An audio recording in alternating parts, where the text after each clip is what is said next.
Wel, Rhys Beirion dwi'n ganwr clasurol ac yn cyflwyno ar y teledu a radio hefyd.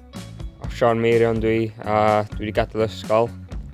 Dwi'n gweithio mewn restaurant ar y funud ac yn gobeithio fynd i coleg yn mis Medi. Wel, dwi'n meddwl y fi ydy'r bai am cerdded ymlaen. Mae pawb yn niawlio fi yn ystod y daith. Dwi'n lys genad i Ambulance Awyr Cymru a wedyn ges i'r syniad o wneud y daith yma. Dwi'n cofio siarad efo Eryl Vaughan a dweud, Eryl, allwn ni gered y 2 gan milltir yma rhwng yr maes awyr yn Abertawe, Trallwng a Gaernarfon, a dwi'n meddwl dweud na i di gered o a na i drefnu fo, meddwl fo. A dyna sydd wedi digwydd, a dyna ni ar y drydau daith leni wan. Di codi 250 o filoedd o bunna'n barod.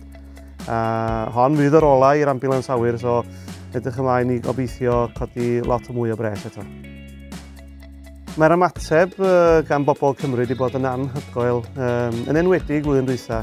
Oedd pobl yn dod allan o bob man yn doedd ac yn taflu arian i mewn i'r bwcedi a hefyd yn ymateb yn wych ar Just Giving.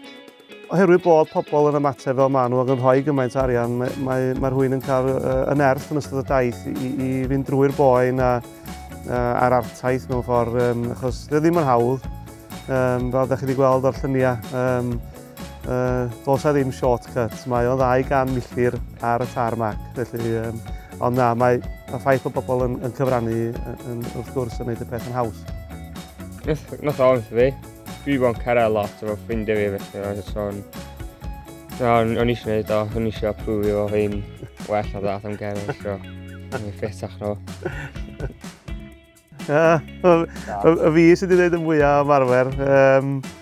Wel, ti'n chwarae pêl-droed beth yr wsnos, a mae gen i fo oedran ar ei ochr o, does? Mae 30 mlynedd gyda i mwy o wear and tear ar y joints. Nes i gered o gyd tro cyntaf, nath o gered o gyd yr ail waith, so dwi'n meddwl bod sy'n gered o gyd tro yma. Mae'n one all fel maen nhw'n dweud, so look out.